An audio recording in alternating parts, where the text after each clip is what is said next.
আপনার বয়স যদি 25 থেকে 50-এর মধ্যে হয়, আর আপনি যদি লোনের কিস্তি, ইএমআই আর সংসারে খরচ নিয়ে চাপে থাকেন, তাহলে এই আলোচনা আপনার জন্য।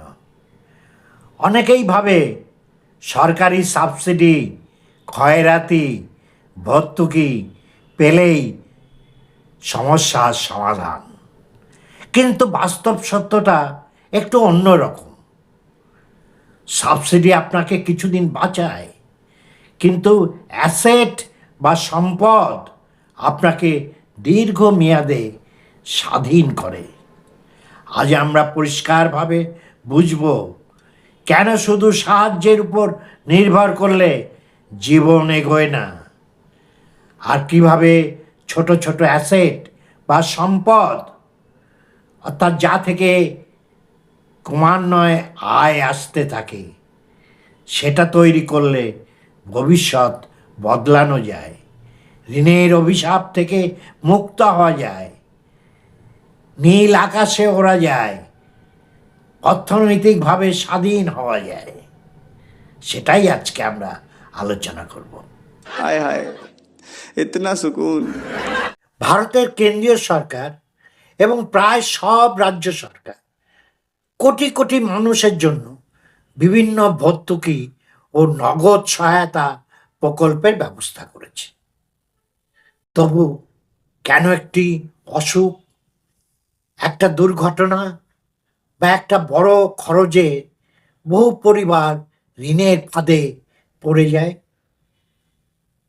দারিদ্র্য সীমার নিচে চলে যায়, ছেলে মেয়ে স্কুল ছুট হয়, শৈশব বা কৈশোরে স্বপ্ন ভেঙে চুরমার হয়, অপ্রাপ্ত বয়সে পরিবারের জন্য আয় করতে হয়।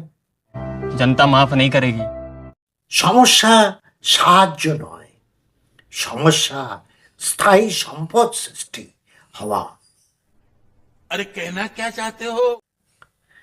কেন্দ্রীয় সরকার খাদ্য ভর্তুকি, গ্যাস ভর্তুকি, নগদ স্থানান্তর করে বিভিন্ন শ্রেণীর নাগরিকদের জন্য, বিশেষত নিম্ন আয়ের মানুষদের সুবিধা দিচ্ছে, ঠিক কথা।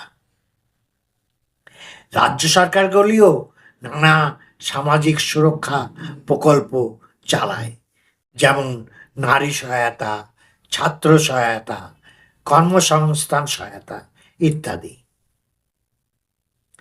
এগুলো মানুষের জীবনে তাৎক্ষণিক স্বস্তি দেয় ঠিকই, কিন্তু প্রশ্ন হলো, এগুলো কি দীর্ঘমেয়াদে উপভোক্তাদের অর্থনৈতিক শক্তি তৈরি করছে?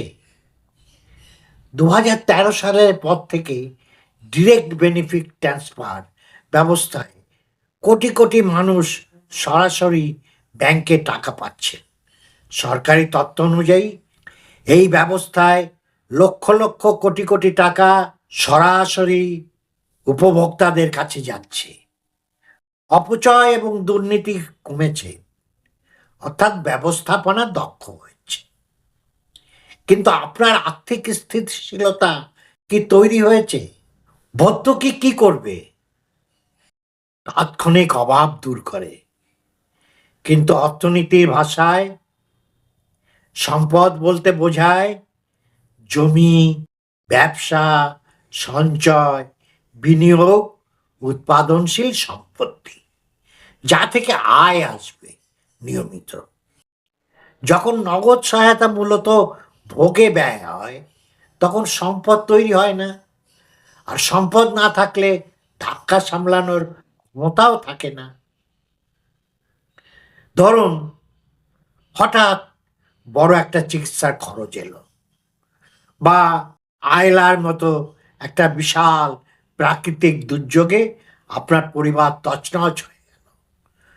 শিক্ষার খরচ, হঠাৎ মেয়ের বিয়ে।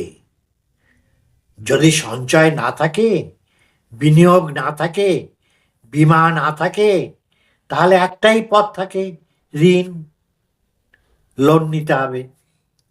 এই ঋণ নেবার অভ্যাস একটা ভিসিআর সার্কেল তৈরি করে। আপনি ঋণ নিচ্ছেন, কিস্তিতে শোধ করছেন, আবার ঋণ নিচ্ছেন, কিস্তিতে শোধ করছেন, আবার লোন নিচ্ছেন। এক চলমান প্রবাহ। এই জন্যই বলা হয় এদেশের কৃষক, গরিব মানুষ, কারিগররা ঋণ নিয়ে জন্মায়, ঋণ নিয়ে বাঁচে, ঋণ নিয়ে মারা যায়। ভারতের সংখ্যাগরিষ্ঠ মানুষের এই ট্র্যাজেডি এখনো চলছে।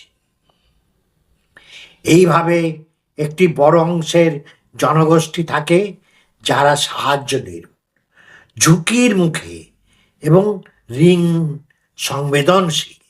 ওয়েলফেয়ার দরকার, কিন্তু ওয়েলফেয়ার যদি সম্পদ তৈরির সঙ্গে যুক্ত না হয় তাহলে দীর্ঘমেয়াদে স্বনির্ভরতা আসে না। প্রয়োজন আর্থিক শিক্ষা, ক্ষুদ্র বিনিয়োগের সুযোগ, স্বাস্থ্য সুরক্ষা, উৎপাদনমুখী কর্মসংস্থান, সম্পদ গঠনের নীতি। খয়রাতি সাহায্য মানুষকে সাময়িক বাঁচায়, কিন্তু সম্পদ মানুষকে শক্তিশালী করে।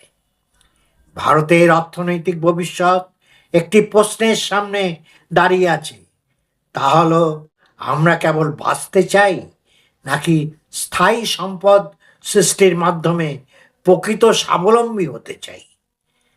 ঋণ কি সমাধানের পথ? ঋণ নিয়ে কি আপনি কোনো সম্পদ তৈরি করতে পারছেন যা থেকে নিয়মিত আয় আসবে? তবে সেই লোন ভালো হলো, নতুবা লোন নেবার আগে 10 বার ভাবুন। আপনি কি লোনের গোলাম হয়ে বাঁচতে চান, না স্বাধীনভাবে নিজের মর্জিতে বাঁচতে চান? সিদ্ধান্ত আপনার। লোন সংস্কৃতি আজ সমাজের সর্বস্তরে তার বিষ বাষ্প ছড়াচ্ছে। খবরে দেখেছেন কোটিপতি বা অতি ধনীরা ঋণের দায় আত্মহত্যার পথ বেছে নিচ্ছে, আর কৃষক, ক্ষেত মজুর, এদের ঘটনা তো আমরা রোজই শুনছি। হাজারে হাজারে, শয়ে শয়ে মানুষ ঋণের দায়ে আত্মহত্যা করছে।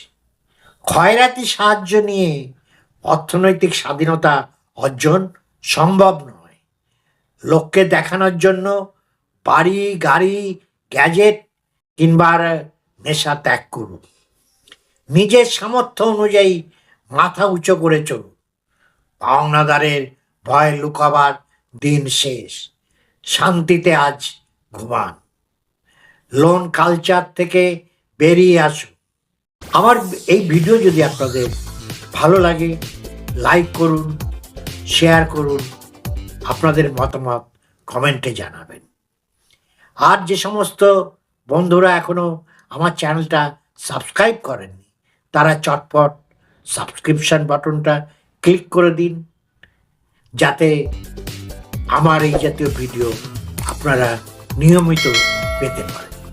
আবার আসবো নতুন একটা ভিডিও নিয়ে, নতুন কিছু কথা বলবো যা আপনাদের দৈনন্দিন জীবনে কাজে লাগবে। ততদিন আপনারা সবাই সুস্থ থাকুন, ভালো থাকুন, আনন্দে থাকুন। আনন্দই হচ্ছে প্রকৃত ঈশ্বর, প্রকৃত আল্লাহ।